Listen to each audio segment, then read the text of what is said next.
오늘 말씀은 신명기 27장 1절에서 10절까지 말씀입니다. 찾으신 줄 알고 우리 한 절씩 교독했으면 좋겠습니다. 제가 먼저 읽겠습니다. 모세와 이스라엘 장로들이 백성에게 명령하여 이르되 내가 오늘 너희에게 명령하는 이 명령을 너희는 다 지킬지니라. 너희가 요단을 건너 내 하나님 여호와께서 내게 주시는 땅에 들어가는 날에 큰 돌들을 세우고 석회를 바르라.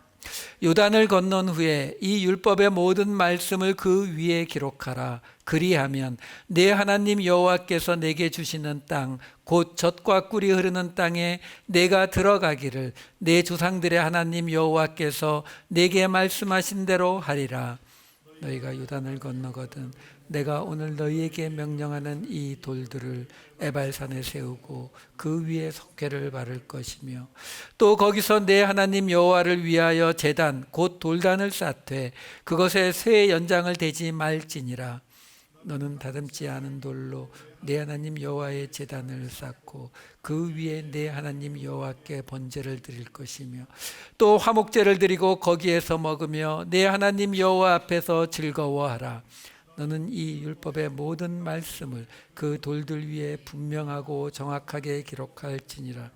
모세와 레위 제사장들이 온 이스라엘에게 말하여 이르되 이스라엘아 잠잠하여 들으라. 오늘 내가 내 하나님 여호와의 백성이 되었으니 함께 읽겠습니다.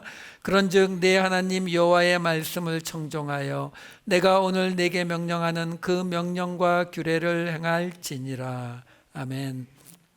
오늘은 27장과 28장 좀 길지만 28장은 따로 설명할 게 없기 때문에 오늘 이 제목대로 약속의 땅에서 만나는 축복과 저주라고 하는 제목으로 27, 8장을 함께 보도록 하겠습니다. 그러니까 성경을 덮지 마시고 그 27장, 8장을 보시면서 따라와 주시면 좋겠습니다. 자, 지금 맨 처음에 나오는 이야기가 뭐냐면 바로 그 요단강을 건너서 약속의 땅에 들어가면은 시키는 일이 있는 거예요. 뭐냐면 큰 돌을 세우고 그 돌 위에다가 돌이 울퉁불퉁하니까 판판하게 석회를 바르고 그 석회 위에다가 하나님의 이 모든 율법의 말씀을 기록하라 라는 이야기로 시작이 돼요. 자, 2절과 3절을 다시 한번 볼게요. 뭐라고 나오냐면 이거 언제 하라고 돼 있냐면 요단을 건너 내 하나님 여호와께서 내게 주시는 땅에 들어가는 날에, 그렇죠? 그러니까 그 약속의 땅에 들어가는 날에 3절에 보면은 그 내게 여호와께서 내게 주시는 땅 곧 젖과 꿀이 흐르는 땅에 내가 들어가기를 내 조상들의 하나님 여호와께서 내게 말씀하신 대로 하리라.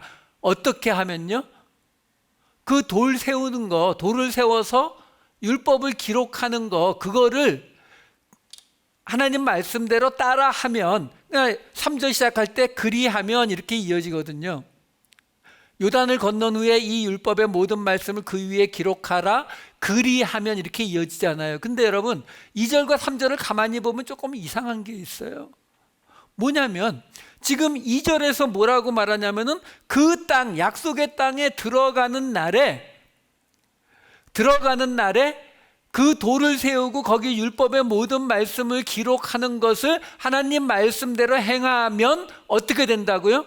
네 조상들에게 하나님이 약속하셨던 것처럼 그 약속의 땅에 들어가게 된다라고 말하잖아요. 이상하지 않아요? 이게 마치 지금 뭐라고 말하는 거예요? 교회에 와서 예배를 드리세요. 우리 교회에 들어와서 예배를 드리세요. 근데 여기 와서 예배를 드리시게 되면 이 교회로 들어오실 수 있습니다. 이 말하고 똑같은 거예요. 이게 지금 무슨 말이냐라는 거죠. 물론 번역을 보면은 이 3절에 나오는 들어가다라는 말은 오다 가다라는 이 보라는 단어니까는 맞는데 2절에 나오는 들어가다는 사실은 건너다의 뜻이에요. 근데 어차피 상관이 없어요. 왜? 요단을 건넌다라는 말이 그 땅에 들어간다는 말하고 어차피 지리적으로 차이가 없는 말이기 때문에 상관이 없거든요. 자, 그러면 왜 하나님이 이런 식으로 지금 말씀을 하시느냐라는 거죠. 여기서 우리가 하나 생각해 볼 게 있어요. 뭐냐면 우리가 생각할 때의 약속에 하나님의 약속이 이루어졌다라고 하는 것과 하나님께서 보실 때에 이루어졌다라고 하는 이 두 가지 생각 사이에 차이점이 존재한다라는 거죠. 지금 분명히 2절에서 거기에 들어가면, 그쵸? 요단을 건너가면은 거기서 돌을 만들어서 기록해라라고 하는 건데 그걸 지키면 들어가게 해주겠다라고 3절에 말하고 있잖아요. 그러니까 그 이야기를 우리가 해석할 수 있는 방법은 뭐냐면 결국 피지컬리 요단강을 건너서 그 약속의 땅에 들어가는 것, 그럼 분명히 우리가 생각할 때에 약속의 땅에 들어간 게 맞는데 그걸 하나님은 약속의 땅에 들어간 것의 완성으로 보지 않는다라는 거죠. 대부분의 경우 우리가 생각하는 하나님과 하나님이 생각하는 당신의 뜻이 어긋나는 부분이 바로 이 포인트거든요. 쉽게 이런 거죠. 우리는 내가 만약에 하나님 앞에 예를 들어서 내가 100불이 필요해서 하나님 100불이 필요합니다 라고 기도를 했다고 쳐요. 그럼 뭐 둘 중에 하나죠. 하나님이 그 기도를 들어주셔서 100불이 생기든지 하나님이 그 기도를 안 들어주셔서 100불이 안 생기든지 이 두 가지 일이 벌어질 거 아니에요. 그렇죠? 그러면 우리는 어떻게 해요?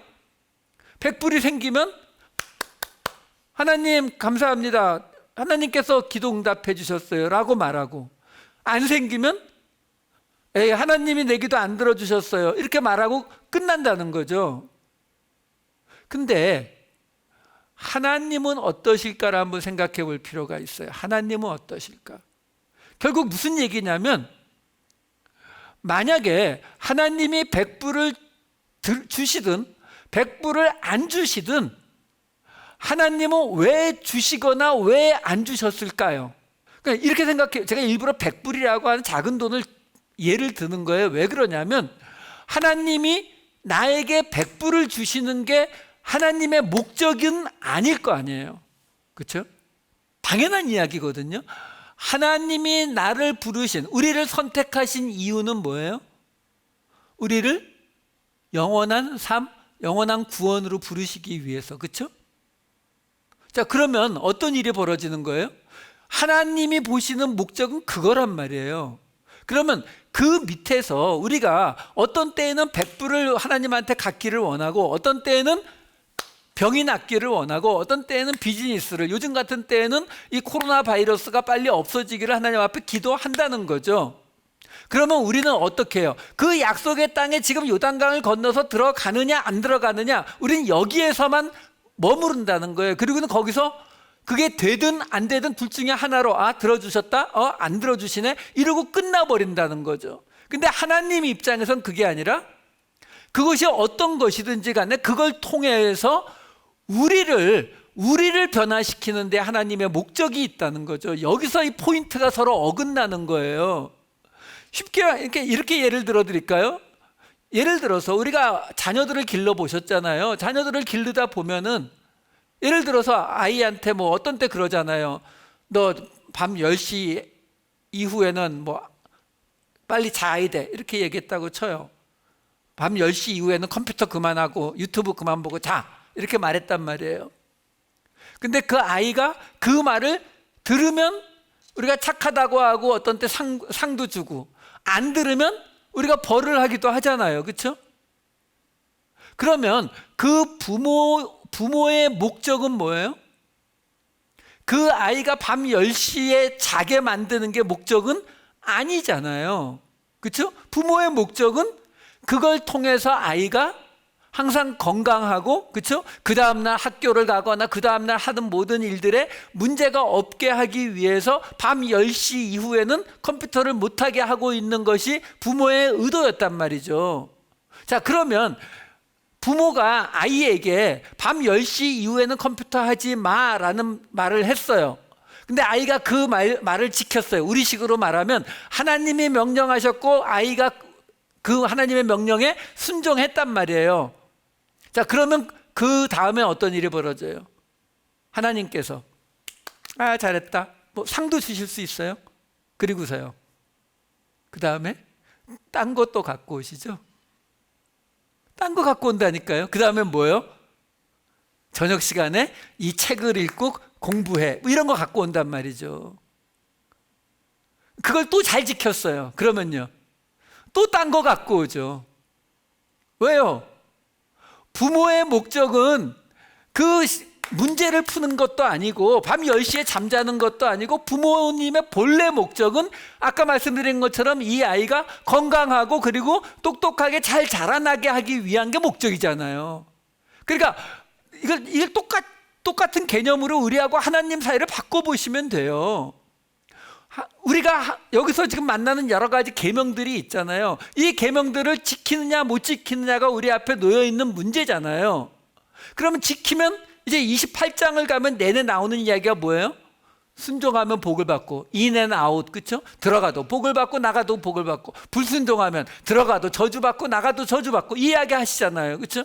그게 이 28장은 68절까지 계속 반복되거든요. 너무 많잖아요. 그럼 그 모든 것들이 왜 나온다고요? 그거 하나를 지키느냐 지키지 못하느냐, 이거를 1번 통과하면 2번 가는 거고 2번 통과하면 3번 가는 거, 이런 이야기가 아니라는 거죠.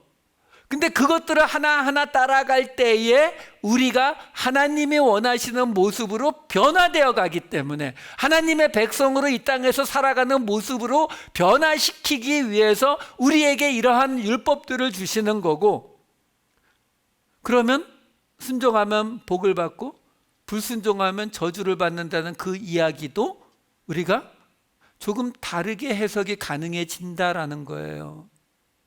뭐 조금 더 따라가 보자고요.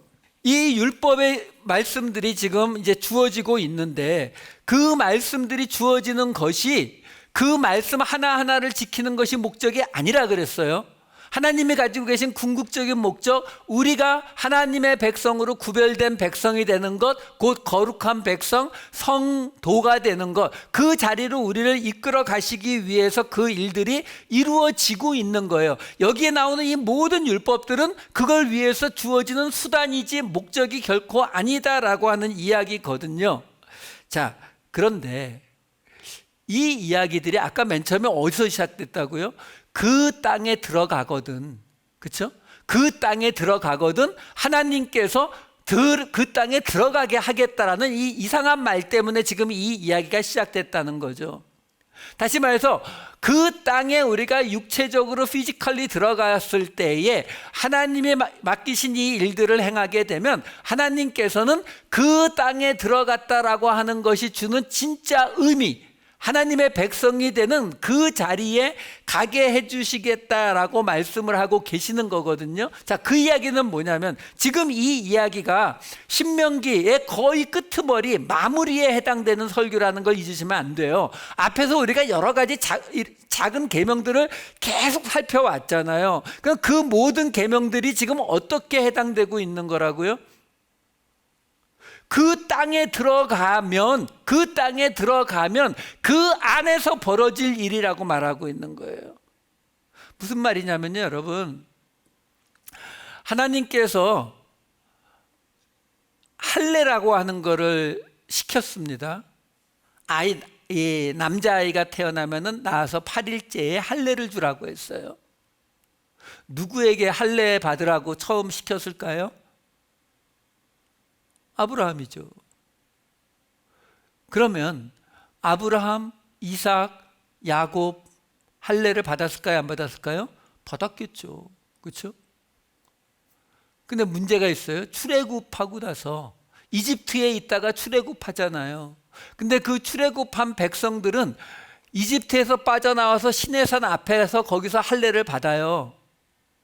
문제는, 그리고 이제 거기서 출발해서 40년, 정확히 38년을 광야를 헤매 다녔다고 하잖아요. 그 광야 다 끝나는 장면이 지금 이 신명기 끄트머리잖아요. 이제 요단강 건너가는 일만 남았거든요. 근데 문제가 뭐냐면, 이 요단강을 건너가서는 누구 이야기예요? 이제 여호수아서에 나오는 이야기가 이어지거든요. 근데 그 여호수아서에 보게 되면 5장 5절에 보게 되면은요, 그 이스라엘 백성들이 요단강을 건너서 길갈이라고 하는 곳에 처음 진치고 한 일이 뭐냐면, 거기서 할례를 받아요. 근데 거기 설명이 이렇게 나와요. 여호수아서 5장 5절에 그 나온 백성은 다 할례를 받았으나 다만 애굽에서 나온 후 광야길에서 난 자는 할례를 받지 못하였음이라. 무슨 말이냐면요, 광야를 거의 40년을 돌아다녔거든요. 근데 이 출애굽 1세대, 이 애굽에서 나온 그 세대는 이 할례를 받았는데, 출발하고 나서 이 광야를 돌아다닌 동안에 태어난 사람들은 할례를 안 받았다는 거예요. 하나님이 명령하신 건데, 모세가 하나님의 구름 기둥과 불 기둥에 매일 앞에서 인도하는 그 상황 속에서 할례를 안 받았다는 거예요.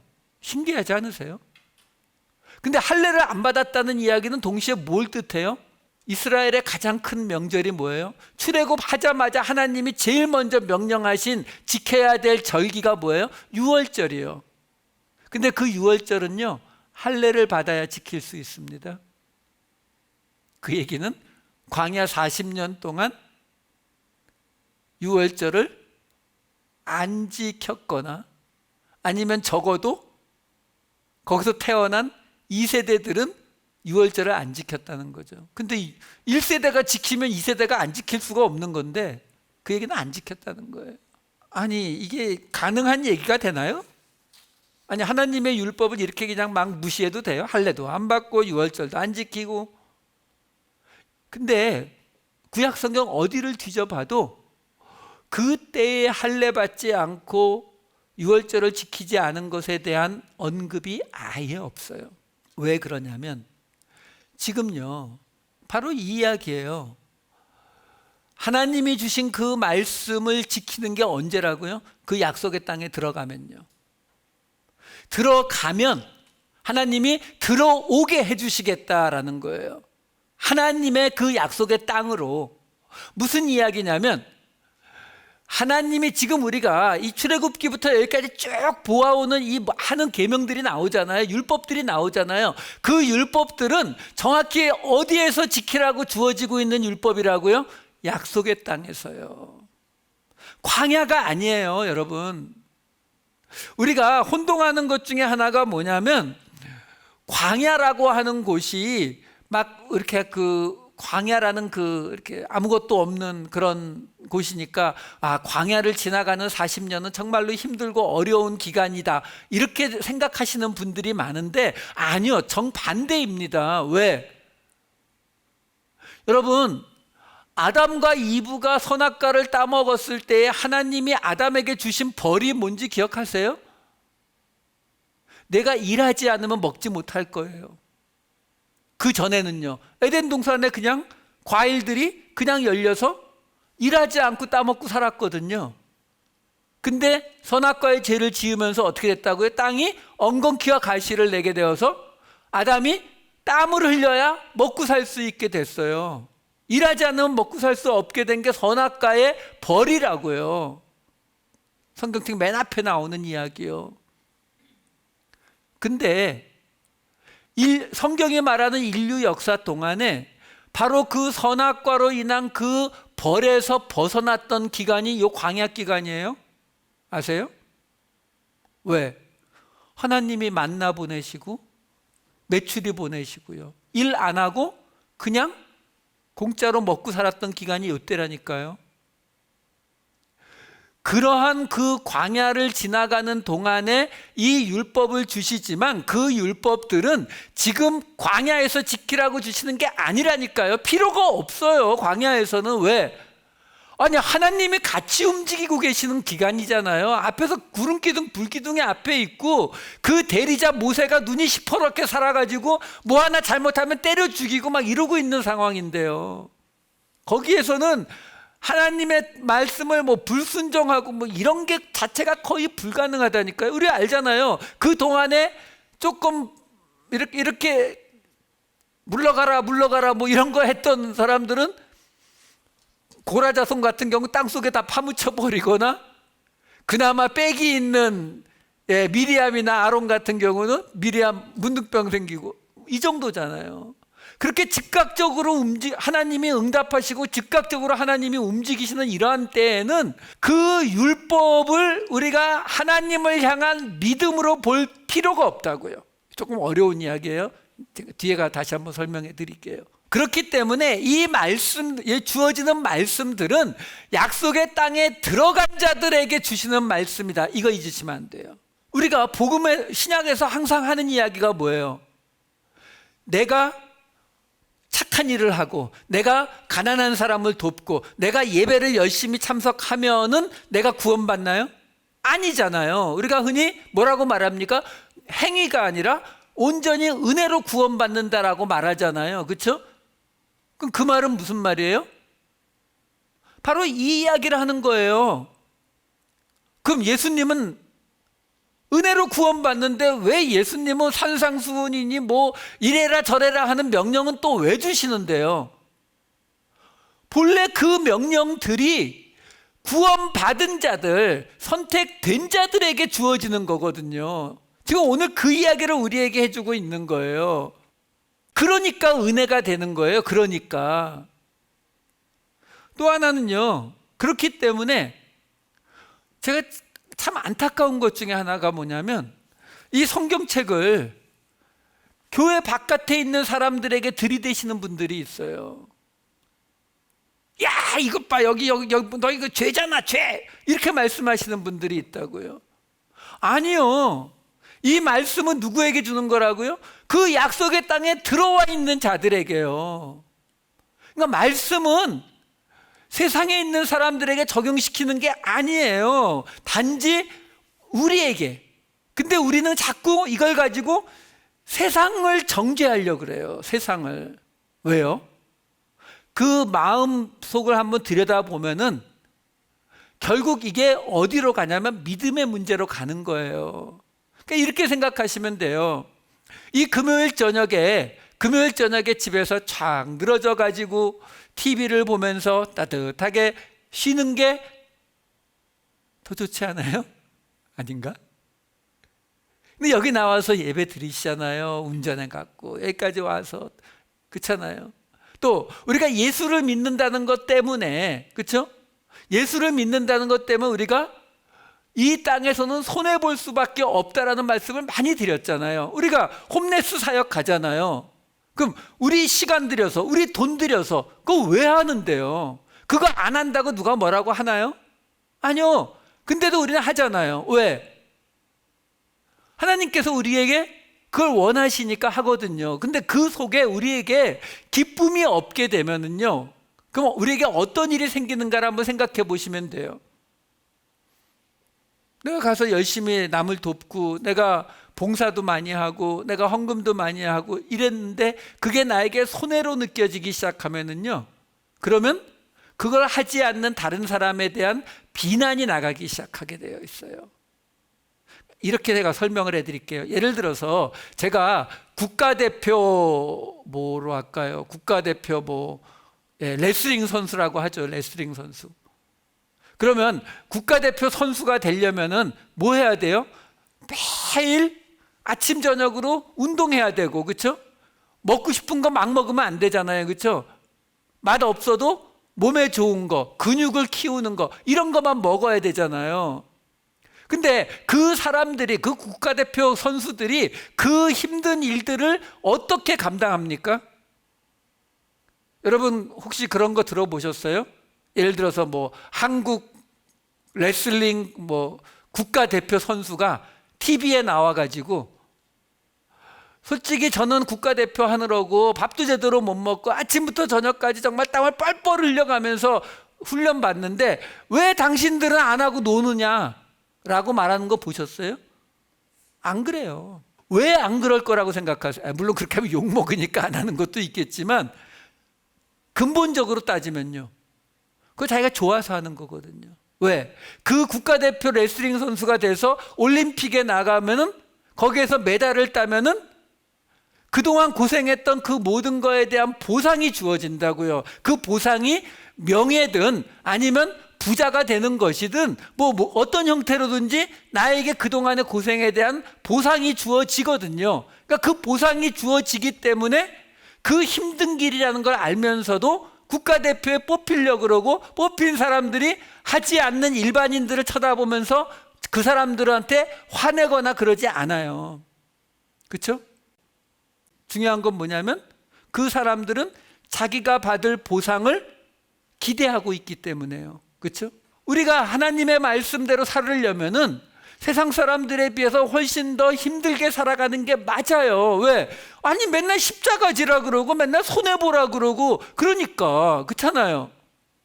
옛날에 저도 그런 경험 한 번 있어요. 제가 집사 시절에 저쪽 알링턴하고 선셋 있는 곳에서 가다가 신호가 바뀌어서 섰는데 조금 있다가 뒷차가 와서 쾅 받더라고요. 아시잖아요. 뒤에서 받쳤으니까 전 아무 잘못 없잖아요. 근데 내리니까 뭐 크게 막 망가진 건 아니고 범퍼만 좀 찌그러진 정도였는데 내리니까 뒷차에서도 사람이 내리는데 한국 분이었어요. 한국 분이시냐고 미안하다고 뭐 이렇게 말씀을 하시더라고요. 그래서 저 머릿속으로 이거를 보험 처리를 해야 되나 뭐 한 1,200불밖에 안 들 텐데 어떻게 해야 되나 뭐 이러고 고민하고 있었거든요. 근데 이제 이분이 제 차를 보느라고 제 차 옆에 이렇게 와서 보고 이렇게 보더니 제 그 차 뒷자리에 성경책이 놓여 있는 걸 본 거예요. 그러더니 이분이 갑자기 확 바뀌셔가지고 뭐 큰 사고도 아닌데 뭐 그 교회 다니는 사람이면 이런 거 좀 봐줘야 되는 거 아니냐고. 제가 갑자기 그 말을 들어갖고 뭐라고 어버버버하다 그냥 보내줬어요. 제가 착해서 보낸 건 아니고 뭐 말을 해야 되는데 그때 제가 아직 어릴 때고 나이가 많으신 분이 갑자기 그러니까 뭐 이러다가 그냥 갔어요. 그런 경험이 있거든요. 여러분 그렇게 이 땅에서 예수를 믿으면 손해를 보는 게 맞아요. 근데 손해를 본단 말이에요. 우리가 이 땅에서 봉사하고 헌신하고 예배드리고 하는 이 모든 일들이 힘들잖아요. 근데 우리가 그 일을 왜 하는데요? 하나님 사랑해서 이런 말 말고요. 우리는 그런 존재 안 되고요. 그게 아니라 우리도 바라는 보상이 있기 때문에 그래요. 하나님의 나라, 영원한 생명이요. 이게 흔들리면은, 이 보상에 관한 개념이 흔들리면은 우리에게서 뭐가 나오냐면 다른 사람을 향한 원망이 나오는 거예요. 다른 사람들을 놓고 성경책에 이게 죄라고 나와 있는데 왜 안 지켜? 이런 말이 나오는 거예요. 왜? 그걸 지키고 있는 내가 너무 억울하게 느껴지거든요. 지금 바로 그 이야기를 우리에게 해주고 있는 거예요. 이 이야기들은 바로 그 약속의 땅에 들어가 있는 그들에게 하나님이 주시는 이 말씀들이란 말이에요. 이 말씀들은 거기 들어간 사람들이 지키게 되어 있는 거다 이거죠. 9절 10절에 보면 이 이야기가 다시 한번 나온다고요. 9절 끝에 보면 뭐라고 나오냐면은 오늘 내가 내 하나님 여호와의 백성이 되었으니, 그리고 10절에 뭐라고요? 말씀을 청종하여 그 명령과 규례를 행하라고 하잖아요.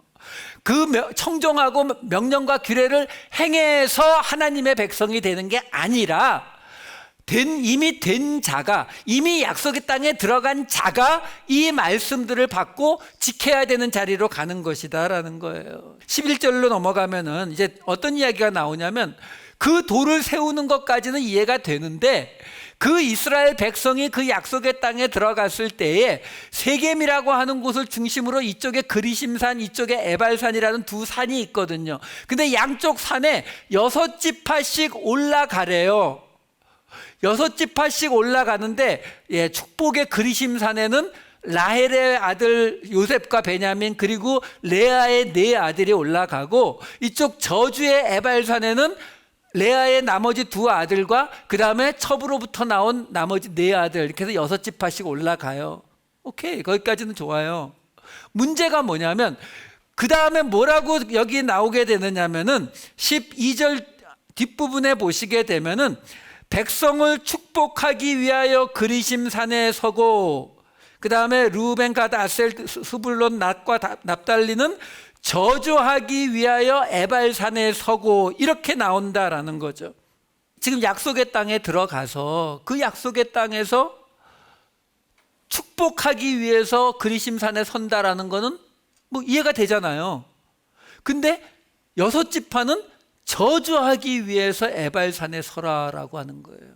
그리고 그 뒤에 나오는 15절부터 27장 끝부분까지 나오는 이야기는 다 뭐예요? 저주를 받을 것이라. 뭐 하지 않으면, 뭐 하면 저주를 받을 것이라, 저주를 받을 것이라, 저주를 받을 것이라, 저주를 받을 것이라 하는 이야기가 12번 나오고 27장이 끝나요. 그러니까 중요한 건 뭐냐면, 아니 우선 왜 그리심산과 에발산에서 축복만이 아니라 저주를 선포하는 일이 벌어지느냐? 이 일이 여호수아서에 가면 실제로 벌어진 사건이 나타납니다. 여호수아서 8장 33절 34절에 보면 이런 구절이 나와요.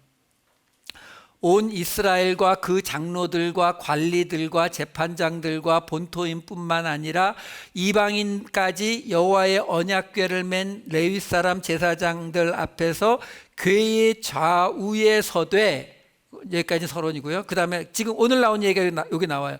절반은 그리심산 앞에, 절반은 에발산 앞에 섰으니 이는 전에 여호와의 종 모세가 이스라엘 백성에게 축복하라고 명령한 대로 함이라.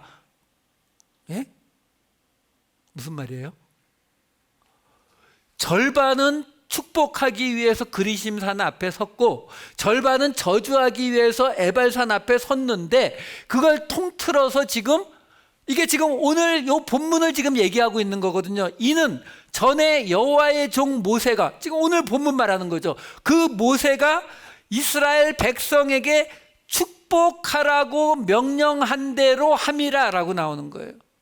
그 말은 뭐냐면 그리심산의 축복과 에발산의 저주가 둘 다 뭐라고요? 축복이래네요.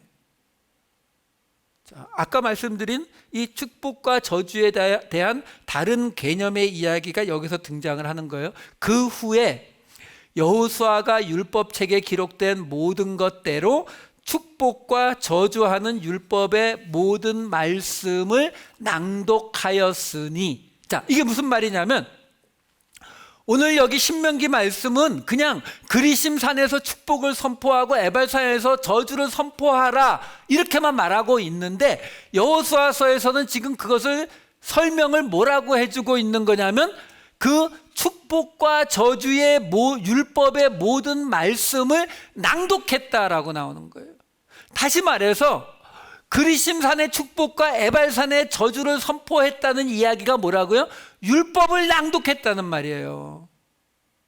근데 그 율법이라고 하는 것이, 하나님의 말씀이 축복과 저주가 동시에 있단 말이에요. 그렇잖아요, 여러분. 왜?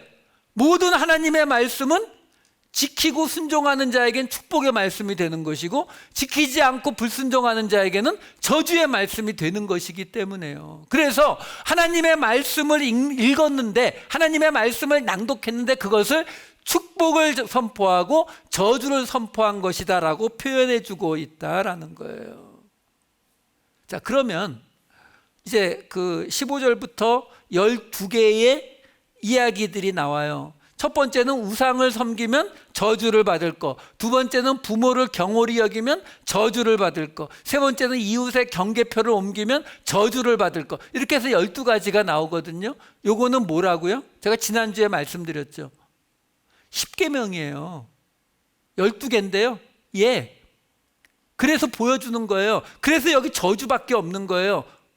10계명 중에서 지금 이 12개 중에서 앞에 2개가 뭐였어요? 우상 섬기면 저주받는다, 부모를 경홀히 여기면 저주받는다. 뭐죠? 우리가 앞에서 보았던 10계명의 대표적인 거잖아요. 하나님에 관한 4가지 계명 중에 우상 섬기지 말라는 거, 그 다음에 나머지 6개 사람들과 사이의 관계에서 첫 번째 나오는 5번째 계명이 뭐예요? 부모를 공경하라는 거예요. 그러니까 이 앞에 2개의 계명은 뭘 보여주고 있는 거냐면 이 이야기가 앞에 나온 10계명과 연결되고 있는 이야기다라는 것을 보여주는 거예요. 그리고 나서 그 밑에 10개의 계명이 따라오는 거예요. 그러면 거기 10계명 여기 10계명에서 20계명이냐, 그런 뜻이 아니라 이거는 지금 여기 나오는 모든 계명을 그냥 대표해 주는 거예요. 대표해 주는데 그 계명이 뭐였다고요? 앞에 나오는 10계명, 출애굽기에도 나오고 신명기 5장에도 나왔던 그 10계명에 보면은 뭐가 나와요? 그 10계명을 지키면 어떻게 된다고요? 복 받는다고요. 제가 두 군데만 읽어드릴게요. 신명기 5장 29절. 왜냐하면 신명기 5장에 그 10계명이 나와 있거든요. 신명기 5장 29절에 이렇게 나와요. 다만 그들이 항상 이 같은 마음을 품어 나를 경외하며 내 모든 명령을 지켜서 그들과 그 자손이 영원히 복받기를 원하노라. 복받으라고 준다니까요. 그 다음에 신명기 5장 33절. 너희 하나님 여호와께서 너희에게 명령하신 모든 도를 행하라. 그리하면 너희가 살 것이요 복이 너희에게 있을 것이며 너희가 차지한 땅에서 너희의 날이 길리라. 복받는 얘기만 나온다니까요.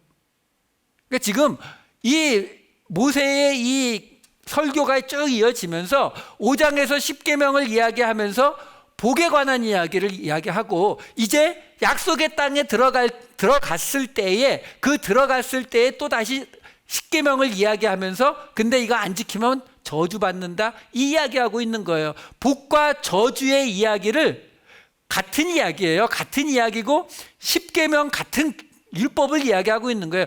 율법이 있는데, 모세를 통해서 주신 율법이 있는데 그 율법을 지키면 복을 받고 안 지키면 저주받는다, 이 이야기를 지금 양쪽에 뚝 떨어져서 해놓고 그 사이에 모든 신명기 이야기가 들어가 있었던 거라고요. 왜 그러면은 이렇게 뚝 떨어져서 했을까요? 아니 좀 붙여놓으면은 이해하기가 쉬운데 5장에 하나 놓고 27장에 하나 놓고 하면은 무슨 수를 알아요? 왜냐하면 광야에 있을 때와 약속의 땅에 들어갔을 때가 틀려서 그래요. 광야에서 처음 출발할 때는 하나님이 지금 어떻게 말씀하시는 거예요? 나 따라와.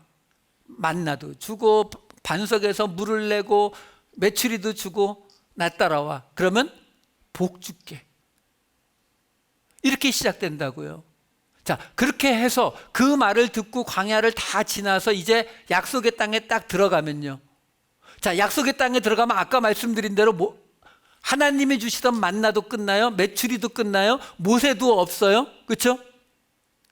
그럼 이제부터 어떤 시대가 열리는 거라고요? 말씀의 시대라 그랬잖아요. 바로 신명기 말씀의 시대인데, 그 말씀의 시대 속에서 이제 뭐 해야 되는 거예요? 하나님의 뜻을 찾아가야 되는 거거든요. 그 하나님의 뜻을 찾아가기 위해서 이제는 그 율법이 주어지는데, 그 율법에 우리가 해서는 안 되는 것들을 하나님이 명령하시는 거예요. 이거 하면 너희 저주받는다? 왜요? 복은 어디로 갔어요? 복은 어디로 갔어요? 이미 받았죠. 왜? 지금 이미 약속의 땅에 들어와 있는 상태잖아요.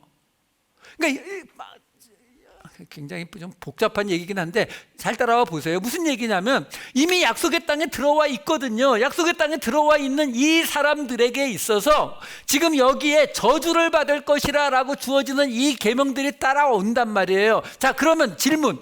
여기서 만약에 여기에서 말하고 있는 이웃의 경계표를 옮기는 자는 저주를 받을 것이라, 그러면 그 저주를 받은 자는 약속의 땅에서 쫓겨난다, 아닌다? 안 쫓겨나죠. 무슨 말인지 이해하시겠어요? 안 쫓겨난다니까요, 여러분. 이게 하나님이 말씀하시는 저주의 본 모습이에요. 우리도 지금 알잖아요. 우리가 어느 날 죄 지으면은, 그러면 우리는 구원이 취소되나요? 예, 뭐 그런 교파도 있지만 우리 장로교는 구원 취소 안 됩니다.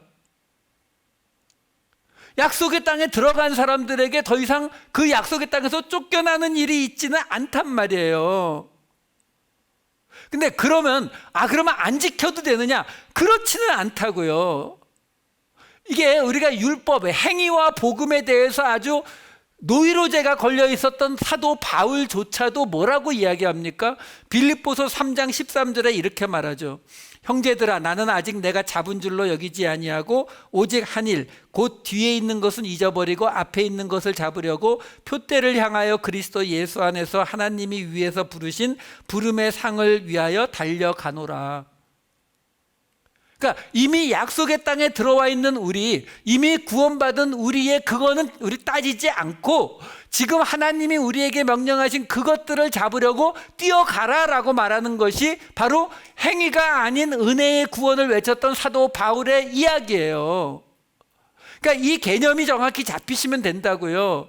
우리가 지금 하나님께서 축복과 저주의 말씀을 하시는데 그 축복과 저주의 말씀을 하신다고 해서 우리가 그 저주를 통해서 우리의 이 은혜의 자리에서 쫓겨나지 않는단 말이에요.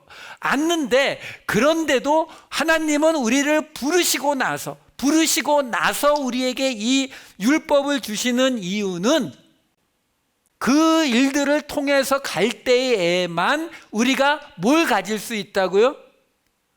우리가 미래에 받을 그 보상이요. 그 보상에 대한 믿음이 생겨날 수 있다고요. 그 보상에 대한 믿음이 없이는 이 율법의 말씀을, 예수님의 그 명령을 못 지켜낸다니까요. 왜? 보상받을 것 같지 않으니까, 손해볼 것 같으니까요. 그럼 남들은 손가락질하게 된다니까요. 그거 아니라고 말하시는 거예요. 하나님의 약속의 땅에 이미 들어와 있는 자들은 그런 모습이 나타나지 않는다라고 말하는 거예요. 사도 바울이 그러니까 뒤에 있는 건 잊어버리고, 왜? 뒤에 있는 거 말하니까 자꾸 사람들이 어디로 가요? 그러면 이제 예수님 말씀 안 지켜도 되는구나. 이쪽으로 자꾸 가니까 forget it. 뒤에 지금 우리 구원받았고 뭐 이런 거 지금 좀 잊어버리고 그냥 지금 예수님이 우리에게 말씀해 주신 그 길을 달려가는 거에만 집중하자라고 말하는 거거든요. 왜? 아직 이 약속의 땅에 들어가서 아직도 달려가야 될 길이 멀잖아요. 이때로부터 500년이 지나야 사사기, 여호수아, 사사기, 사무엘, 상하 다 지나야 다윗을 통해서 하나님의 나라가 세워질 때까지 500년을 가야 되거든요. 그 500년 동안 이스라엘 백성들이 그 땅에서 끊임없이 싸우면서 지나가는 그 이야기들이 뭐라고요? 그게 우리의 인생이라고요. 예수 믿는 사람들이 이 땅에서 살아가야 되는 인생의 모습이요. 그 모습들 속에서 우리는 끊임없이 지금요, 이 다음에 나오는 이 신명기 28장 가장 유명한 장이란 말이에요. 들어가도 복을 받고 나가도 복을 받고 하는 그 이야기가 68장까지 주어지는데 68장이나 되는 28장 전체에서 1절부터 19절까지가 축복받는, 순종하는 자가 받을 축복이라면 20절부터 68절까지 장장 49절이 저주받는 내용이라니까요. 그러면 이게 지금 하나님이 우리를 저주하기 위해서 주신 말씀이냐? 아니라니까요. 축복도 저주도 이미 약속의 땅 안에 들어와 있는 자들에게는 축복도 저주도 다 하나님의 선물이라고요. 그래서 제가 아까 맨 앞에 그 자식을 향한 부모의 그 의도를 길게 설명해 드린 거예요. 하나님이 우리에게 복을 주실 때에도, 하나님이 우리에게 저주를 하실 때에도 그 모든 것의 하나님의 목적은 우리를 변화시켜서 하나님의 백성으로 만들어가는 데 있단 말이에요. 그걸 아시게 되면 우리가 기도했을 때 응답을 받아도 할렐루야, 응답이 안 와도 할렐루야요. 왜? 그걸 통해서 나를 바꿔 가신다는 것이 분명하니까요. 그 어떤 경우에도 나를 붙잡고 있는 하나님의 손은 떨어지지 않는다. 이미 약속의 땅에 우리는 들어와 있으면서 이 모든 말씀들을 받고 있는 것이기 때문에, 그래서 이 모든 이야기가 결국 뭐라고요? 믿음의 싸움이라고요. 하나님이 주실 그 보상, 영원한 생명을 믿는 믿음이 있느냐. 이게 믿어지지 않으면 당장 내 앞에 손해보고 내가 힘든 일이 벌어지는 것을 어떻게 받아들여요? 못 받아들입니다. 근데 그게 하나님이 주실 그 성에 대한 소망이 있으면 내가 이 땅에서 겪는 모든 일들, 그것이 좋은 일이든 안 좋게 느껴지는 일이든 그 모든 것들을 통해서 하나님이 나를 변화시킬 것을 믿을 수 있다라는 거죠. 그게 바로 이 약속의 땅에서 만나는 축복과 저주의 본 모습이다라는 거예요. 하나님은 우리를 결코 포기하지 않으십니다. 우리가 아무리 힘들고 어렵고 때로는 우리가 하나님 앞에 불순종해서 하나님의 그 저주의 일을 행한다 할지라도 하나님은 그걸 통해서 우리를 다시 돌이키기를 원하시는 것이지 우리를 버리시거나 우리를 벌하시는 게 목적이 아니다라는 거예요. 반대로 우리가 축복을 받았을 때, 이 세상 기준의 축복을 받았을 때에도 그 축복이 목적이 아니라 그걸 통해서 말씀하시고자 하는 하나님의 의도를 깨달아 가는 것, 그게 바로 믿음의 싸움, 우리가 걸어가야 할, 우리가 달려가야 할 믿음의 경주다라는 것입니다. 그 경주 함께 끝까지 달려나가시는 저와 여러분 되시기를 우리 주 예수 그리스도의 이름으로 축원드립니다.